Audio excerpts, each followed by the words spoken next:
My channel. तो आज की वीडियो चाहे आप एकेडमिक हो चाहे आप जनरल हो, ये वीडियो आपके लिए बहुत ही ज्यादा हेल्पफुल एंड इन्फॉर्मेटिव होने वाली है, क्योंकि इस वीडियो में हम डिस्कस करने वाले हैं ट्रू फॉल्स नॉट गिवन की ट्रिक्स। लेकिन इस वीडियो में हम और भी प्रॉब्लम्स को एड्रेस करेंगे जो बच्चों को नॉर्मली होती हैं। फॉर एग्जांपल, उनको लोकेशन नहीं मिलती। सेकेंड प्रॉब्लम बच्चों को आती है, उनको अंडरस्टैंडिंग में आती है, उनको क्वेश्चन का मीनिंग समझ में नहीं आता। उसके बाद उनको सिनोनिम्स में प्रॉब्लम आती है, या तो उनको ट्रू फॉल्स में से फॉल्स एंड नॉट गिवन में बच्चों को सबसे ज्यादा कंफ्यूजन हो जाती है कि इसका आंसर फॉल्स आएगा या नॉट गिवन आएगा। इस वीडियो में आपके सभी क्वेश्चंस के आंसर आपको till the end of this video आपको मिल जाएंगे। So stay tuned, stay with me, watch this video till the end if you also have these same questions in your mind and if you have booked your IELTS exam. So आपके पास यहाँ पर I have written 5 questions and इस video में हम सबसे ज्यादा easiest और best technique को समझेंगे जिससे आपके ट्रू फॉल्स नॉट गिवन कभी भी गलत नहीं होंगे। ट्रू फॉल्स या yes no both are one and the same thing. दोनों को अटेम्प्ट करने का तरीका भी सेम है, दोनों की लोकेशंस फाइंड करने का, आंसर मार्क करने का तरीका भी सेम है। आपने सिर्फ इस वीडियो को बहुत ही ध्यान से एंड तक देखना है। इस वीडियो में मैं जो टेक्निक आपको सिखाऊंगी, अगर आप इसी टेक्निक से अपने फर्दर ट्रू फॉल्स या यस नो की प्रैक्टिस करोगे, then I assure, I guarantee आपके ट्रू फॉल्स यस नो आगे से कभी भी गलत नहीं होंगे। क्योंकि जो ट्रू फॉल्स है, यस नो है, these are one of the most important questions when it comes to IELTS reading test, चाहे आप एकेडमिक हो चाहे आप जनरल हो, मेनली फॉर एकेडमिक स्टूडेंट्स। क्योंकि आपको minimum 7 and maximum 12 true false yes no आपको आईएलटीएस के रीडिंग एग्जाम में देखने को मिलती हैं। Minimum 7 and maximum up to 12 you can get true false and yes no not given. So अगर इमेजिन, अगर आपके ट्रू फॉल्स सारे के सारे सही हो जाएं तो आपके 6 बैंड स्कोर करना बहुत ही ज्यादा इजी हो जाएगा। फर्दर रीडिंग के टिप्स भी डिस्कस करेंगे focusing on this video. First of all, जो हमारा आज का पहला क्वेश्चन है, that is during the third phase of construction. तो इसके पहले क्वेश्चन डिस्कस करें, मैं आपको कुछ मेथड बताना चाहूंगी जिससे आपने ये ट्रू फॉल्स करने हैं। आपके पास ट्रू फॉल्स नॉट गिवन में एक सेंटेंस गिवन होता है और उस सेंटेंस को मेनली आपने 3 पार्ट्स में डिवाइड कर लेना है एंड आपने ये टेक्निक मिस नहीं करनी है। ठीक है, जो हमारा फर्स्ट वाला पार्ट होता है, this is mainly the subject, ये जिसको आप बोल सकते हो, यहाँ पर आपके कीवर्ड्स आपको मिल जाते हैं जिससे आपको लोकेशन फाइंड करनी इजी हो जाती है। इसको आपने कर लेना है मार्क। उसके बाद आपका आता है middle point. This is very very very important. जो आपका मिडल पार्ट होता है सेंटेंस का, वो बताता है आपको कि आपका आंसर फॉल्स है या आपका आंसर ट्रू है। तो मिडल पार्ट को हमेशा आपने कर लेना है सर्कल।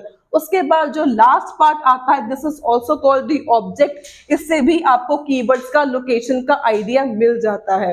अब अगर हम फर्स्ट क्वेश्चन डिस्कस करें, हम इसी टेक्निक से सारे क्वेश्चंस डिस्कस करेंगे और लोकेशंस भी आपके सामने होंगी। आपने भी साथ साथ में गेस करना है कि आपको क्या लगते हैं इनके आंसर्स क्या होने चाहिए।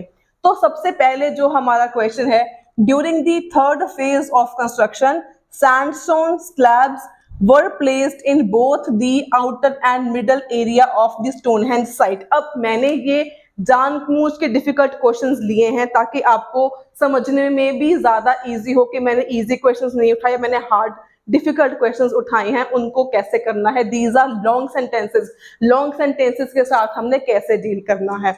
तो ये लॉन्ग सेंटेंस देख के पहली बात तो आपने घबराना नहीं है, कितना लॉन्ग सेंटेंस है, हमको समझ में नहीं आ रहा। रीडिंग में जो ट्रू फॉल्स है इसको समझने की जरूरत हमें नहीं होती। सिंपली आपने करना क्या है, जो मैंने अभी आपको टेक्निक बताई, starting part, middle part and ending part. अब करना कैसे है, हमारा स्टार्टिंग का जो पार्ट है that is during the third phase of construction, ये हमारा हो गया फर्स्ट पार्ट। उसके बाद हमें एक नाउन गिवन है। अगर आपको नाउन गिवन हो या कोई नंबर गिवन हो, उससे आपको लोकेशन मिलने में और ज्यादा आसानी हो जाती है। सो सैंडस्टोन स्लैब्स, ये हमारा हो गया कीवर्ड, ये हमारा हो गया नाउन। एंड यहाँ पे लिखा हुआ है थर्ड फेज ऑफ कंस्ट्रक्शन। मैंने बोला था स्टार्टिंग का जो पार्ट होता है उससे आपको कीवर्ड्स में लोकेशन फाइंड होने में हेल्प होती है। तो जो थर्ड फेज ऑफ कंस्ट्रक्शन है इसको भी आप एज अ कीवर्ड मार्क कर सकते हो। उसके बाद आ गया sandstone slabs were placed in both the outer and middle area. अब सेंटर वाला पार्ट आ गया, प्लेस्ड इन बोथ, इसको हमने कर लेना है सर्कल, प्लेस्ड इन बोथ। अब बोथ क्या हो गया, आउटर एंड मिडल एरिया। तो ये आप क्या हो जाएगा, आपने इसको इस तरीके से मार्क कर लेना है। स्टार्टिंग हो गया कीवर्ड्स, उसके बाद अगर आपके पास कोई नाउन है उसको भी एज अ कीवर्ड ले लेना है। जो हमारा मिडल पार्ट है जिसको हम नॉर्मली बोलते हैं वर्ब्स, एक्शंस, उसको आपने कर लेना है circle. That is very very very important, वो बताएगा कि आपका आंसर ट्रू है या फॉल्स है। तो यहाँ पर हमने देख लिया वर्ब प्लेस्ड इन बोथ। अब बोथ की बात हो रही है, अगर तो लोकेशन में बोथ की बात हो गई फिर ट्रू हो जाएगा। अगर बोथ नहीं बोला या अपोजिट बोल दिया, सिंगल बोल दिया, मल्टीपल बोल दिया, फिर आपका आंसर फॉल्स हो जाएगा। अगर आपको सैंडस्टोन की बात ही नहीं करी हुई या यहाँ पे थर्ड फेज ऑफ कंस्ट्रक्शन ही आपको नहीं मिला, तो इन दैट केस आपका हो जाएगा नॉट गिवन। अगर आपके पास भी सामने लोकेशन है, लोकेशन में अगर हम देखें हमें साफ साफ लिखा हुआ है the third phase of construction, अगर आपको लोकेशन मिल जाती है फिर नॉट गिवन का तो सवाल पैदा ही नहीं होता। तो या तो आपका आंसर ट्रू होगा या तो आपका आंसर फॉल्स होगा। लोकेशन भी हमने सिर्फ अभी एक ही पार्ट बोला, अगर आपको तीनों की तीनों पार्ट्स मिल रहे हैं फिर भी आपको कंफ्यूजन है, ट्रू है, फॉल्स है या नॉट गिवन है, फिर आपका अगर तीनों पार्ट्स मिल गए तो नॉट गिवन तो हो ही नहीं सकता।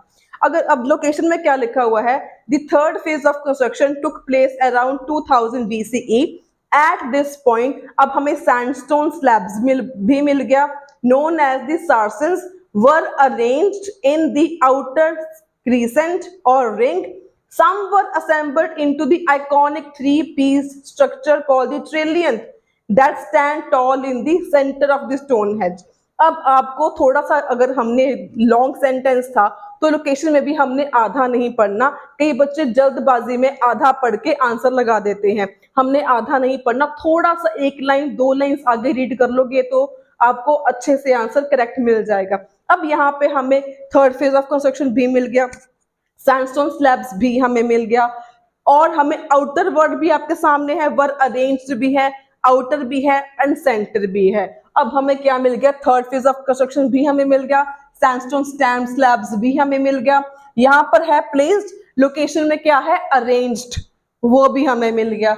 अब यहाँ पर है आउटर एंड मिडल, लोकेशन में क्या था सेंटर एंड आउटर, ठीक है। तो इसका मतलब सारे के सारे हमें कीवर्ड्स मिल रहे हैं, तो वर प्लेस्ड इन बोथ था, तो इसके लिए इसका आंसर हमारा आ जाएगा ट्रू।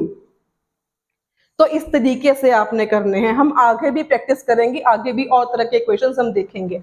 सेकेंड क्वेश्चन क्या है, there is a scientific proof that the blue stones stood in the same spot until approximately 1600 BCE। अब इसमें स्टार्टिंग पार्ट हमारा हो गया there is a scientific proof, ये हमारा हो गया फर्स्ट पार्ट, मिडिल वाला और ये हमारा हो गया कीवर्ड नाउन जिसको हम बोलते हैं ब्लू स्टोन्स। उसके बाद सेंटर वाला पार्ट क्या आ गया, stood in the same spot, centre वाला पार्ट हमने करना है सर्कल, क्योंकि ये बताएगा आंसर ट्रू है या फॉल्स है। Same spot until approximately 1600 BCE। अब हमारे पास लोकेशन ढूंढने के बहुत सारे तरीके हैं। पहले हमारे पास तरीका है साइंटिफिक प्रूफ का सिनोनिम ढूंढ लो, सेकंड है ब्लू स्टोन्स का, आपको ब्लू स्टोन्स सेम नाउन मिल जाएगा, थर्ड है 1600 BCE आपको मिल जाएगा। उसके बाद अगर आपको फर्स्ट आंसर क्लियरली लोकेशन मिल गई, उसके नीचे ही हमारे को सेकंड लोकेशन मिल जाएगी, क्योंकि जो ट्रू फॉल्स होते हैं they are always in sequence. तो आपको लोकेशन नहीं मिल रही ये नहीं हो सकता, क्योंकि हमेशा जो ट्रू फॉल्स होते हैं हमेशा दे आर इन सीक्वेंस। तो जहां पर अभी हमने फर्स्ट वाला देखा उसके नीचे ही लोकेशन में हमारे पास सेकंड की लोकेशन है 1600 BC, उसके लास्ट पैराग्राफ में लिखा हुआ है, ब्लू स्टोन्स भी लिखा हुआ है। तो अगर हम लोकेशन को रीड करें, यहाँ पर लिखा हुआ है radio carbon dating has revealed that. अब यहाँ पे लिखा हुआ है रेडियो कार्बन डेटिंग, जब रेडियो कार्बन डेटिंग है इसका मतलब क्या हो गया, साइंटिफिक प्रूफ।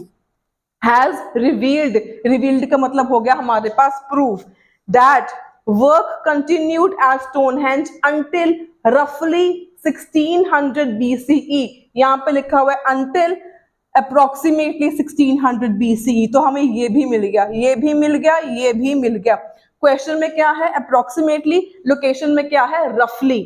उसके बाद लिखा हुआ है विद द ब्लू स्टोन्स। अब हमें ब्लू स्टोन्स भी मिल गया। अगर हमें इतने सारे कीवर्ड्स मिल गए दैट ऑब्वियसली मींस कि नॉट गिवन तो होगा नहीं, या तो ट्रू होगा या तो फॉल्स होगा। इस तरीके से अपना सोचना है आपने। अब एक चीज हमारे पास तो निकल गई कि नॉट गिवन तो हो ही नहीं सकता, या ट्रू होगा या फॉल्स होगा।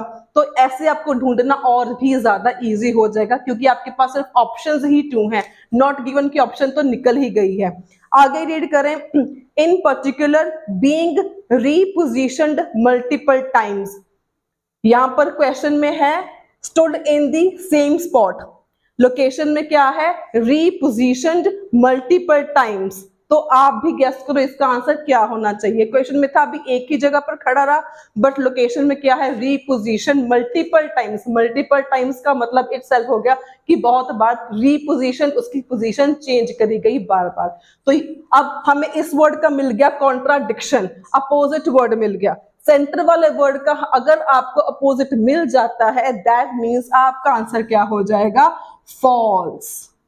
तो इस तरीके से आपने करने हैं। यहां पर हमें सेम मिल गया था, बोथ मिल गया था, आउटर मिल गया था, मिडल मिल गया था।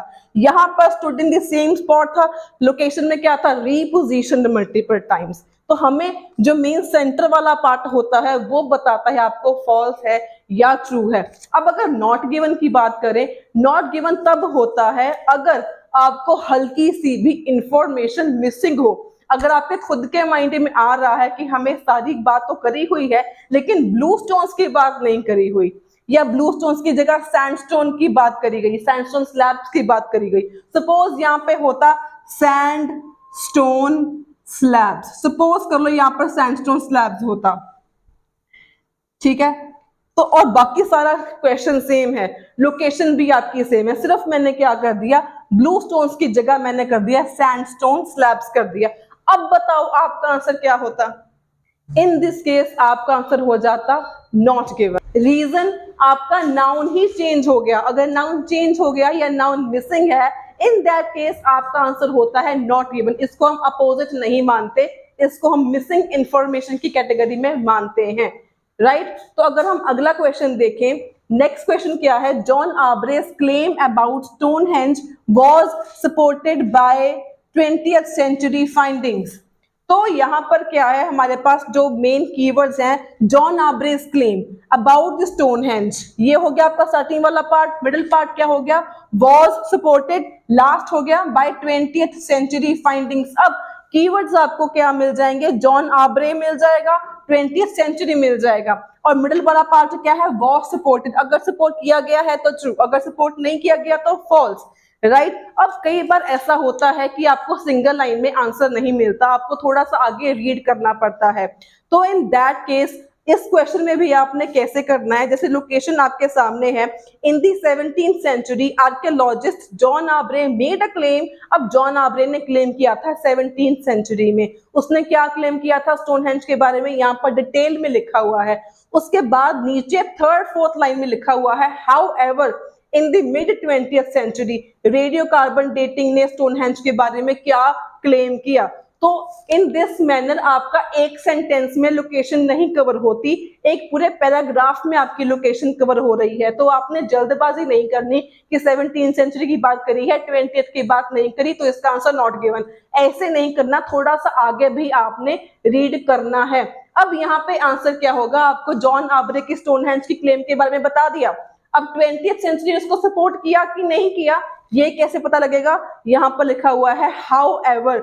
हाउएवर मतलब उसने अपोज कर दिया, तो इसका मतलब इसका आंसर अब आपके पास क्या हो जाएगा, फॉल्स, क्योंकि हाउएवर लिखा हुआ है। अगर इन द सिमिलर मैनर होता, इन द सेम वे होता, लाइकवाइज होता तो इसका आंसर हो जाता ट्रू, लेकिन हाउएवर आ गया, अपोज कर दिया, तो इसका आंसर क्या हो गया, फॉल्स।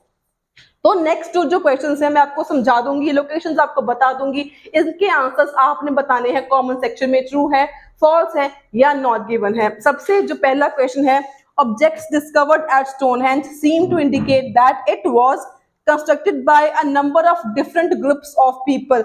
अब स्टार्टिंग पार्ट क्या हो गया, objects discovered at Stonehenge seem, यहाँ पर आ गया फर्स्ट पार्ट, वो क्या इंडिकेट करते हैं, किसने बनाया था, number of different groups of people, इसको आपने कर लेना है circle, number of different groups of people, कि जो स्टोनहेंज में जो ऑब्जेक्ट्स मिले थे वो क्या बताते हैं, जो कंस्ट्रक्शन हुई थी वो अलग अलग लोगों के ग्रुप्स ने करी थी। अगर आपको लोकेशन में डिफरेंट का डिफरेंट सिनोनिम मिल गया तो ट्रू है, अगर सिमिलर मिल गया कि उसने सिमिलर लोगों ने किया था तो आ जाएगा फॉल्स। तो लोकेशन आपके सामने है। Many modern historians, archaeologists now agree that several distinct tribes of people contributed to Stonehenge, each undertaking a different phase of its construction। तो ये आपकी लोकेशन है, इसका आंसर आपने बताना है in the comment section, true है, फॉल्स है या नॉट गिवन है। आपका काम थोड़ा सा आसान कर देती हूँ, इसकी लोकेशन आपके सामने, अगर लोकेशन मिल गई है तो नॉट गिवन तो हो नहीं सकता, या तो होगा ट्रू या तो होगा फॉल्स। तो अब ये आपने देखना है इसका आंसर ट्रू है या फॉल्स है। तो आपने इस टेक्निक से भी करना है, देखना है कि अगर आपको लोकेशन के सारे कीवर्ड्स मिल रहे हैं, जैसे हमने ऊपर किया स्टोनहेंज, जॉन आब्रे का क्लेम मिल गया हमें, 20th सेंचुरी फाइंडिंग्स भी मिल गया हमें, तो इसका आंसर नॉट गिवन तो हो ही नहीं सकता, या ट्रू होगा या फॉल्स होगा। तो इस तरीके से थोड़ा सा आपको आसानी हो सकती है। उसके बाद आपके पास क्या आ गया, criticism of Gerard Hawkins' theory about Stonehenge has come mainly from other astronomers। Main word यहाँ पर क्या आ गया आपके पास, criticism, Gerard Hawkins' theory has mainly come from astronomers, मतलब जो Gerard Hawkins की थ्योरी को क्रिटिसिज्म मिली, जिस लोगों ने उसको क्रिटिसाइज किया या नकारा, वो ज्यादातर किससे थी, वो थी एस्ट्रोनॉमर्स से। अब आपके पास जो मेरे पास जेरार्ड हॉकिंस जहां पर मेरे को मिला आपके सामने है, in the 1960 the astronomer Gerard Hawkins suggested that dash dash dash. अब ये आपके पास क्रिटिक्स के बारे में भी बात करी हुई है, जेरार्ड हॉकिंस के बारे में भी बात करी हुई है। अब आंसर आपने बताना है ट्रू है, फॉल्स है या नॉट गिवन है। जिस टेक्निक से मैंने आपको 3 आंसर्स कराए, अब 2 लास्ट 2 आपने करके मेरे को बताने हैं। इन शॉर्ट अगर मैं समराइज करूं तो आपने ट्रू, फॉल्स, नॉट गिवन या यस नॉट गिवन को 3 पार्ट्स में आपने ब्रेक डाउन कर लेना है। Starting part, middle part, ending part. Starting part and last part बताएगा कि आपको जो लोकेशन है वो मिल गई है, एंड जो सेंटर वाला पार्ट है वो बताता है आपका आंसर ट्रू है या फॉल्स है। अगर आपको स्टार्टिंग पार्ट का सेम सिनोनिम्स मिल जाए तो ट्रू है, अगर सेंटर आपके अपोजिट सिनोनिम्स मिल जाए तो आपका आंसर फॉल्स है। अगर आपका ऑब्जेक्ट चेंज है या ऑब्जेक्ट मिसिंग है या आपके पास स्टार्टिंग वाला एंडिंग वाला पोर्शन मिसिंग है, दैट मीन्स आपका आंसर हो जाएगा नॉट गिवन। तो इस टेक्निक को याद रखना, इसी टेक्निक से आपने प्रैक्टिस करनी है, क्योंकि true, false, not given, yes, no, not given are very very important for IELTS reading exam. So इस टेक्निक को फॉलो करना, बताना आपको अच्छा लगा या नहीं लगा। आपको अगर ये वीडियो अच्छी लगी हो तो do like this video, share this video and subscribe my channel for more daily videos on IELTS. Until then, stay happy, stay healthy and all the best for your IELTS preparation.